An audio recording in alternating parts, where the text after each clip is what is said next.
नमो नमः। जयतु संस्कृतम जयतु भारतम। साथियों, मैं आपका दोस्त डॉक्टर अभिनव उपाध्याय आप सभी का संस्कृत कक्षा में हार्दिक स्वागत अभिनंदन करता हूं। आज की इस कक्षा में साथियों हम पढ़ने वाले हैं संस्कृत शिक्षण के बारे में। संस्कृत शिक्षण की प्रश्नोत्तरी के बारे में हम यहाँ पढ़ने वाले हैं। जो संस्कृत शिक्षण विधियां हैं, इससे संबंधित जो पाठ्यक्रम होता है, इससे संबंधित कुछ वस्तुनिष्ठ प्रश्न जो परीक्षा उपयोगी है वो यहाँ पर दिए जा रहे हैं। प्रश्नों का माध्यम संस्कृत रहने वाला है। हर प्रश्न के 4 विकल्प होंगे। 4 में से आपको विकल्प बताने के बाद 10 सेकंड का समय दिया जाएगा। उस 10 सेकंड के समय में आपको उत्तर सोचना है और उसके बाद उत्तर हमारे द्वारा आपको यहाँ पर उपलब्ध करवाया जाएगा। इस प्रकार से आप अपने संस्कृत शिक्षण के बारे में अपना मूल्यांकन आप कर सकेंगे। तो यहाँ पर कुछ रोचक प्रश्न हैं जो संस्कृत शिक्षण से संबंधित हैं। संस्कृत शिक्षण के विभिन्न पक्षों को लेकर यहाँ पर प्रश्नों को संकलित किया गया है। पुराने विभिन्न प्रश्न पत्रों में जिस प्रकार आरपीएससी, यूपीएससी, सीटेट, रीट इत्यादि परीक्षाओं के प्रश्नों को ध्यान में रखते हुए, उनके प्रश्न करने के तरीके को ध्यान में रखते हुए यहाँ पर प्रश्नों के चयन की प्रक्रिया को ध्यान में रखा गया है। मुझे आशा है कि यह सभी छात्रों के लिए उपयोगी होगा और निश्चित रूप से आप संस्कृत शिक्षण में उत्तम अध्यापन में प्रयत्न भी आप कर रहे होंगे। तो यहाँ पर जो विभिन्न पक्ष लिए गए हैं वो लिए गए हैं संस्कृत भाषा से, भाषा कौशल के संबंधित प्रश्न हैं, अध्यापन कौशल से संबंधित हैं, कुछ पाठ योजना, गद्य पद्य विभिन्न विषयों से यहाँ पर प्रश्न लिए गए हैं। तो आइए हम हमारी प्रश्नोत्तरी की शुरुआत करते हैं। पहला प्रश्न है, श्रवण कौशलस्य साधनम अस्ति। श्रवण कौशलस्य साधनम अस्ति। श्रवण कौशल का साधन है। 4 विकल्प हैं आपके सामने। अ गुरुमुखम, ब भावग्रहणम, स विद्यास्वरूपम, द पुस्तकम।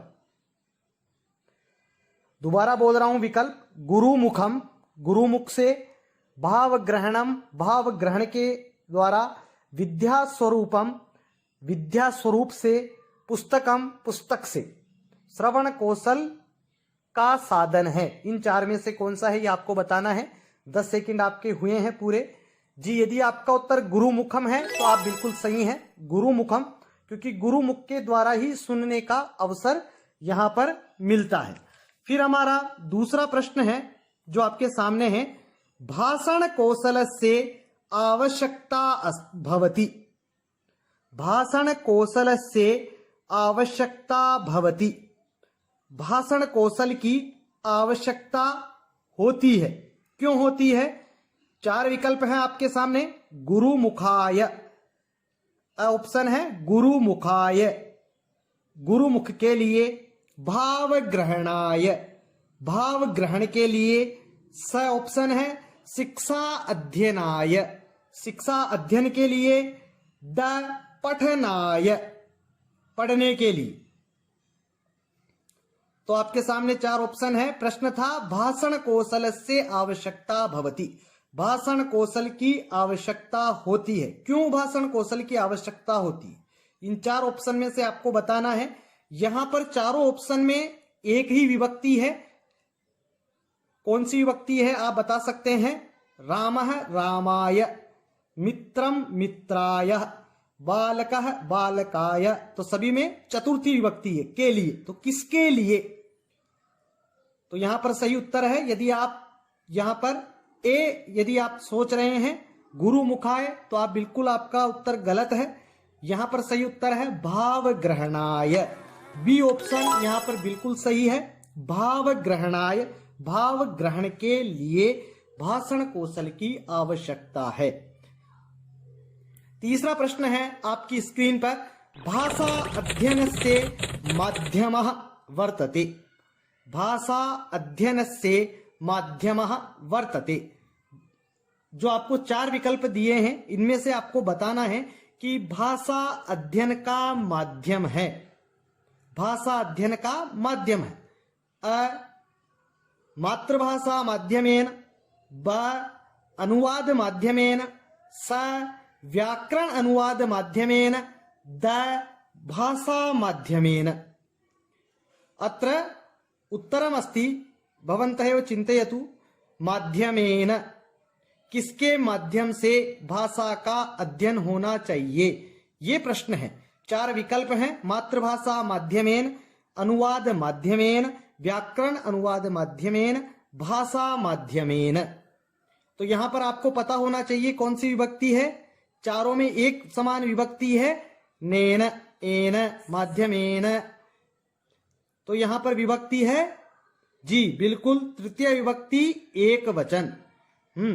माध्यम के द्वारा, मातृभाषा के द्वारा, माध्यम के द्वारा, अनुवाद माध्यम के द्वारा भाषा को पढ़ाना चाहिए, व्याकरण अनुवाद के माध्यम से पढ़ाना चाहिए, या भाषा माध्यम के द्वारा पढ़ाना चाहिए। तो यदि आप यहां पर आपका उत्तर ए है तो गलत है, बी है तो गलत है, सी है तो गलत है, और जो बचा है डी, भाषा माध्यमेन, यानी भाषा का अध्ययन किसके माध्यम से होना चाहिए, भाषा के माध्यम से।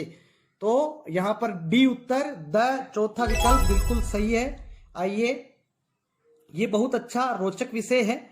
आइए, तो मौन, अगला प्रश्न आपकी स्क्रीन पर है, चौथा प्रश्न। मौनवाचनस्य उद्देश्यम अस्ति।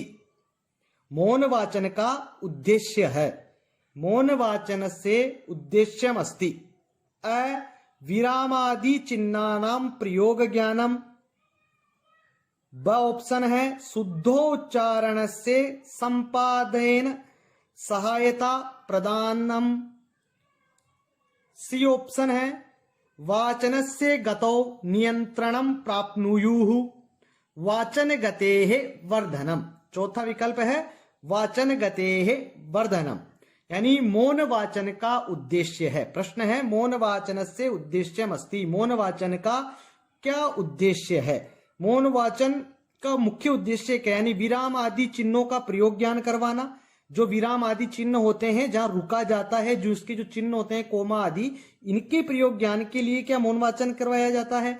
शुद्धो उच्चारण यानी शुद्ध उच्चारण के लिए यहाँ पर मौन वाचन करवाया जाता है, या वाचन की गति को नियंत्रण कर सकें इसके लिए मौन वाचन करवाया जाता है, या वाचन गति बढ़े यानी पढ़ने की गति में बढ़ोतरी हो इसके लिए मौन वाचन करवाया जाता है। तो आपका समय सीमा समाप्त होती है जी, तो आप बता सकते हैं आपका समय समाप्त होता है। तो यदि आप उत्तर सोच रहे हैं कि वाचन की गति पर नियंत्रण प्राप्त करना, तो ये आपका स ऑप्शन यदि आप सोच रहे हैं तो आप बिल्कुल गलत हैं जी। यदि सोच रहे हैं तो भी गलत है। यहां पर आपका सही उत्तर है द वाचन गतेः वर्धनम, यानी पढ़ने की गति को बढ़ाना ही मौन वाचन का मुख्य उद्देश्य होता है, और यही आपको याद रखना है। तो आगे का आपके सामने आपके प्रश्न है 5 नंबर का प्रश्न है, संस्कृत लेखन से प्रधान पक्ष वर्तते। संस्कृत लेखन का प्रधान पक्ष है, संस्कृत लेखनस्य प्रधान पक्ष वर्तते, यानी संस्कृत आप लिखेंगे, संस्कृत लेखन का मुख्य पक्ष कौन सा है, मेन फैक्टर कौन सा है। तो आपके सामने ऑप्शन है ए सुलेखः, ब पाठ्यवस्तु, स भाषा संबंधी, द एते सर्वे। तो आपका उत्तर होगा यहाँ पर द एते सर्वे। ये सभी संस्कृत लेखन के प्रधान पक्ष हैं। सुलेखः, सुलेखः का मतलब है अच्छा लेख, सुष्ठु लेखः, सम्यक लेख है, अच्छा लेख, सुलेख। पाठ्य वस्तु, क्योंकि जब पाठ्य वस्तु अच्छी होगी तो स्वतः ही व्यक्ति अच्छे से लिखेगा। फिर आपका जो ऑप्शन था भाषा संबंधी, यदि भाषा संबंधी ज्ञान होगा तो लिखने में भी सरलता होगी, इसीलिए ये सभी ऑप्शन इसके लिए सही हैं। तो आगे का जो यहाँ पर हमारा प्रश्न है वो आपकी स्क्रीन के ऊपर है, प्रश्न नंबर 6। तो प्रश्न है गद्य शिक्षण से विधि ही। गद्य शिक्षण की विधि है, गद्य शिक्षण की विधि कौन सी है। तो 4 ऑप्शन है आपके सामने। पहला ऑप्शन है अ अभिनय विधि, ब अर्थ कथन विधि, स प्रश्नोत्तर विधि द सर्वाः। तो यहां पर आप देखेंगे कि गद्य शिक्षण की विधि कौन सी है? अभिनय विधि, अर्थ कथन विधि, प्रश्नोत्तर विधि ही, सर्वाः। तो यहां पर आपका उत्तर होगा सर्वाः। सभी विधियां प्रश्नोत्तर की गद्य शिक्षण की विधियां हैं। अभिनय विधि, अभिनय के द्वारा भी गद्य को पढ़ाया जा सकता है, अर्थ कथन के द्वारा भी गद्य को पढ़ाया जा सकता है, और प्रश्नोत्तर की विधि के माध्यम से भी इनको पढ़ाया जा सकता है। तो यहाँ पर द आपका सही उत्तर होगा। अगला प्रश्न है हमारे सामने, कथा शिक्षणे ध्यातव्यम अस्ति। कथा शिक्षणे ध्यातव्यम अस्ति। कथा शिक्षण करवाते समय एक शिक्षक को किन किन बातों पर ध्यान देना चाहिए, इसके बारे में ये प्रश्न है। तो यहाँ पर आपके सामने 4 परिस्थितियां दी हैं, क्योंकि जो संस्कृत शिक्षण के जो प्रश्न आते हैं साथियों, तो आपको वहां पर ध्यान रखना है कि वो जितने भी प्रश्न हैं आपकी परीक्षा में आने वाले 20-15, वो सभी संस्कृत कक्षा से संबंधित होंगे। यानी आपकी कक्षा के अंदर से संबंधित कोई गतिविधि को लेकर ही वहां पर प्रश्न हमेशा किए जाते हैं। इस चीज को आप ध्यान रखें। तो आप ऐसा एक इमेजिन कर सकते हैं, आपको यदि पढ़ाने का अनुभव है या कक्षा आपने बीएड की है, तो आप एक कल्पना करके उस चित्रण को आप कर सकते हैं। तो देखिए, शिक्षक है, पहला ऑप्शन है, शिक्षक है प्रसंगानुसारम स्वरम परिवर्तयेत्। शिक्षक प्रसंगानुसारम स्वरम परिवर्तयेत्। दूसरा है दृश्य श्रव्य साधनानां प्रयोगः कुर्यात्। दृश्य श्रव्य साधनानां प्रयोगम कुर्यात्। फिर तीसरा ऑप्शन है, शिक्षकः दत्तावधानः भूत्वा कथां श्रावयेत्।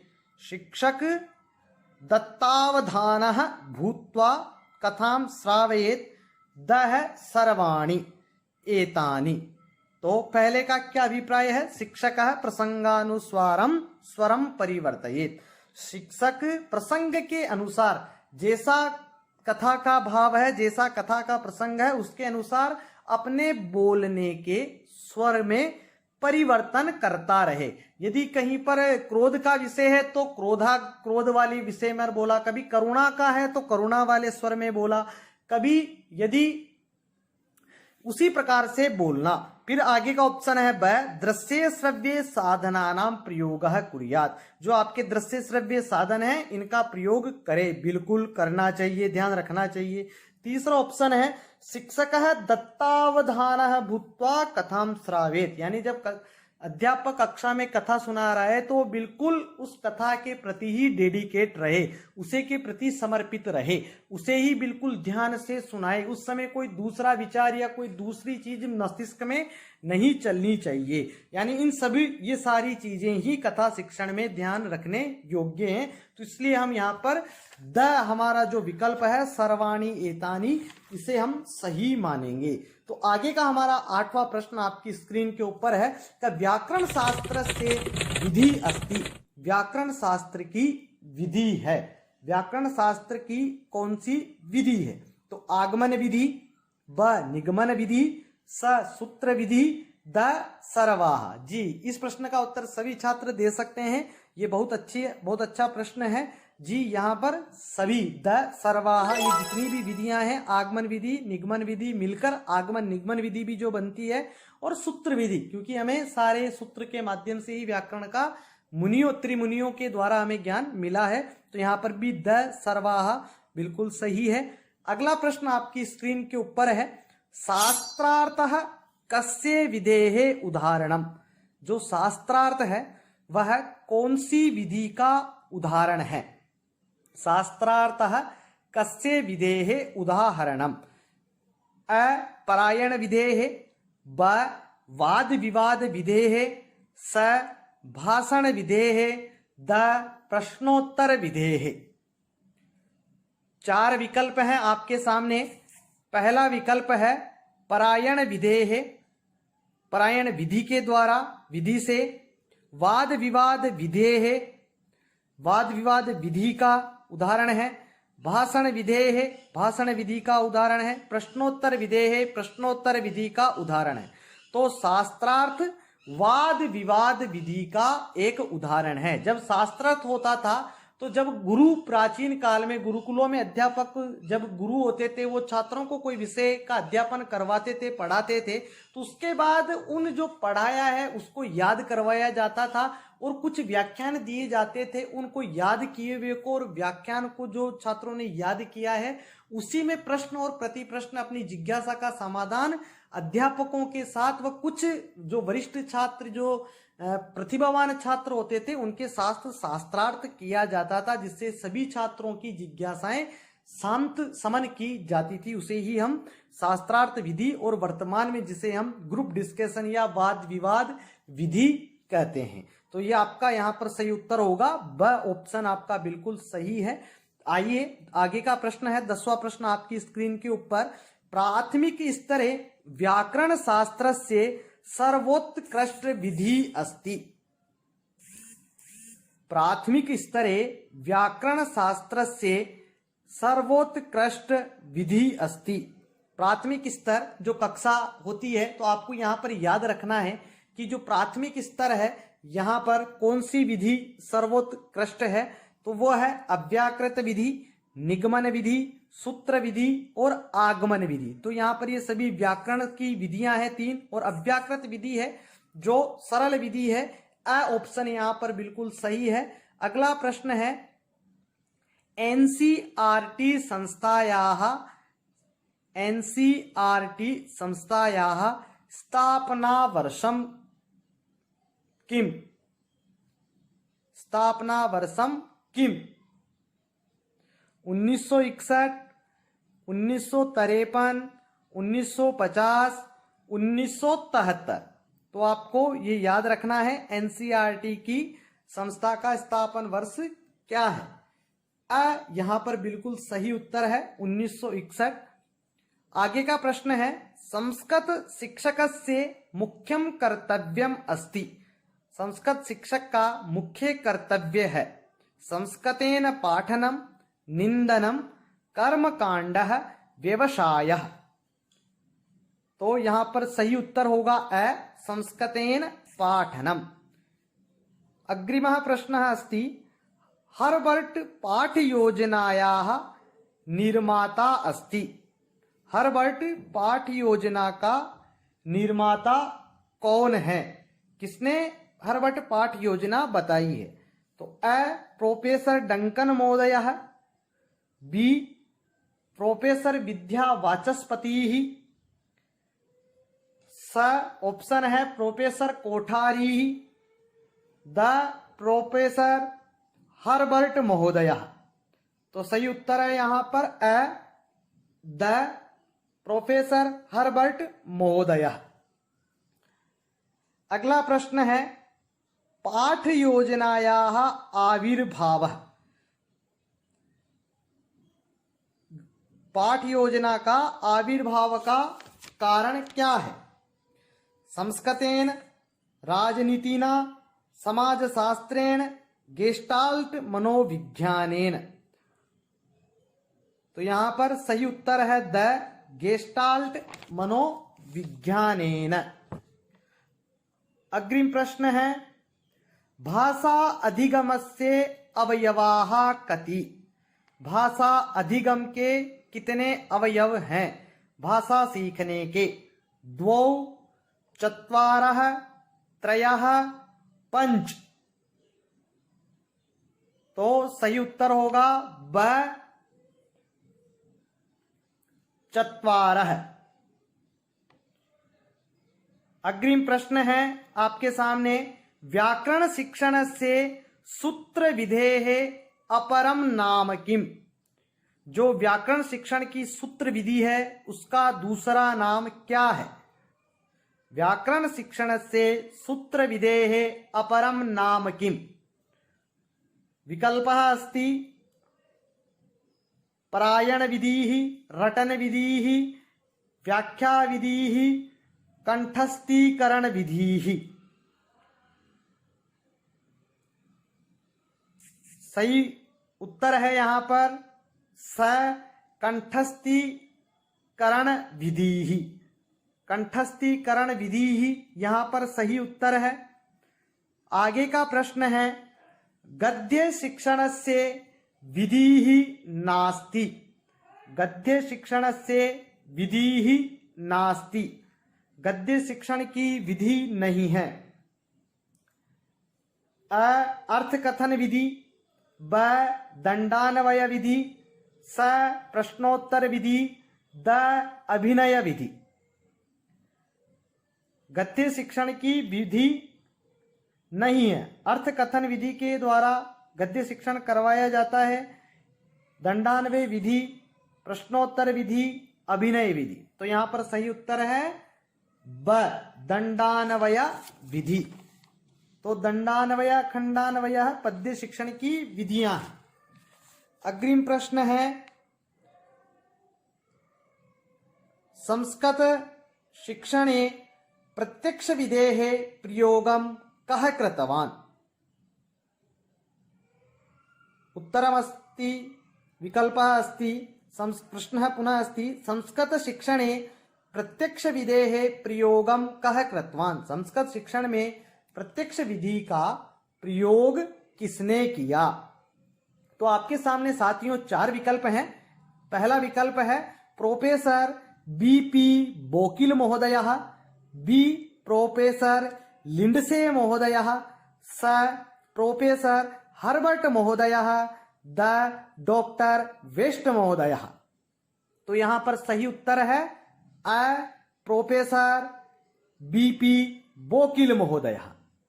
अग्रिमः प्रश्नः अस्ति, आगे का प्रश्न है पंचपदी विधिः कस्य सिद्धांतानां आधारेण प्रस्तुतः। जो पंचपदी विधि है वह कौन से सिद्धांतों के आधार पर प्रस्तुत है। तो रामकृष्ण भंडारकर है, प्रोफेसर लिंडसे, स प्रोफेसर हर्बर्ट, द प्रोफेसर मॉन्टेसेरी। तो इन चारों में से आपको सही उत्तर बताना है कि जो पंचपदी विधि है इसका सिद्धांत किसने प्रस्तुत किया था। तो सही उत्तर है यहां पर प्रोफेसर हर्बर्ट ने पंचपदी पद्धति दी थी। अगला प्रश्न है मौखिक संप्रेषण से अपरम नाम किम। मौखिक संप्रेषण से अपरम नाम किम। तो अ व्यवहारिक संप्रेषणम, ब शाब्दिक संप्रेषणम, स अभिव्यक्ति संप्रेषणम, द अनुवाद प्रेषणम। तो यहां पर आपका सही उत्तर है अभिव्यक्ति संप्रेषणम। मौखिक संप्रेषण का दूसरा नाम है अभिव्यक्ति, क्योंकि मुख्य के द्वारा जो कहा जाता है उसे हम क्या कहते हैं, अभिव्यक्ति। अभिव्यक्ति की आजादी मांगते हैं बहुत सारे, अभिव्यक्ति की आजादी। जानते हैं आप कौन मांगता है देश में अभिव्यक्ति की आजादी। अभिव्यक्ति की आजादी नहीं मिल रही है उनको, हैं कुछ थे तत्व। चलिए विषय पर आते हैं हम वापस से। तो हमारा अगला प्रश्न है संस्कृत काव्य शिक्षणे अधिकम महत्वम वर्तते। संस्कृत काव्य शिक्षणे अधिकम महत्वम वर्तते। संस्कृत काव्य शिक्षण में इन जो 4 विकल्प दिए हैं इनमें से अधिक महत्व किसका है। स स्वर वाचनस्य, ब काव्य पाठनस्य, स मौन वाचनस्य, द वैचारिक विश्लेषणस्य। तो यहां पर चारों में से, क्योंकि आवश्यकता सभी की है तो, लेकिन इनमें से अधिक महत्व किसका है ये हमें बताना है। तो ऐसे प्रश्नों पर हमें बिल्कुल ध्यान देना है। संस्कृत शिक्षण में यही होता है कि लगता है शायद चारों ही उत्तर सही है, लेकिन अब यहाँ पर इसने स्पष्ट जाना है कि अधिक महत्व किसका है। तो अब यहाँ पर सीधा है, जब हम काव्य पढ़ा रहे हैं तो काव्य का संबंध वाचन से होता है, और वह वाचन कैसा होना चाहिए कि वह वाचन सस्वर होना चाहिए। जो कानों को प्रिय लगे, कर्ण प्रिय हो, उसे हम स्वीकार करते हैं, उसे हमारा मन आनंदित होता है सुनने पर। तो यहां पर सबसे अधिक महत्व किसका होगा, ऑप्शन ए सस्वर वाचनस्य। अग्रिमः प्रश्न अस्ति भाषा शिक्षणस्य महत्वपूर्ण विशेषता भवेत्। भाषा शिक्षण की महत्वपूर्ण विशेषता हो। कौन सी महत्वपूर्ण विशेषता होनी चाहिए? पहला है विद्यार्थीनां रुचि, ब व्याकरणस्य ज्ञानम, स शुद्धोच्चारणम, द व्यवहारिक ज्ञानम। तो यहाँ पर सही उत्तर होगा कि भाषा शिक्षण की सबसे अच्छी विशेषता यही होनी चाहिए कि जो उच्चारण है वह शुद्ध हो। तो यहाँ पर सही उत्तर है स, शुद्धो उच्चारणम। ये यहाँ पर आपका बिल्कुल सही उत्तर है। अग्रिम प्रश्न है, यहां पर आप देखेंगे कि विन्यास प्रेरण कौशल से अपरम नाम किम? विन्यास प्रेरण कौशल से अपरम नाम अस्ति, अपरम नाम किम अस्ति?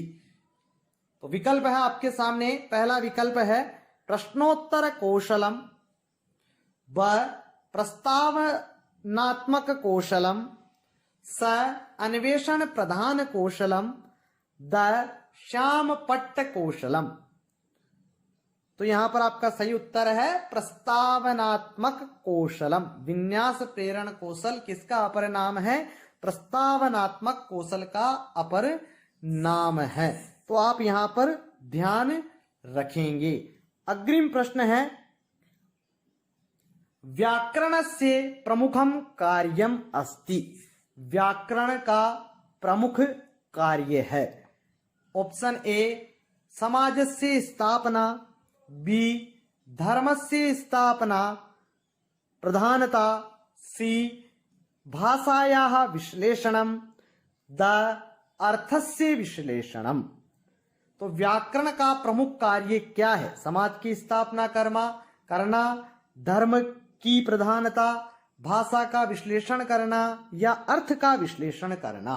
तो यहां पर सही उत्तर होगा स, भाषायाः विश्लेषणम, भाषा का विश्लेषण करना। तो ये आपने जाना। तो संस्कृत शिक्षण से अग्रिम प्रश्न है आपका, संस्कृत शिक्षण से प्रमुखा समस्या। संस्कृत शिक्षण की प्रमुख समस्या क्या है?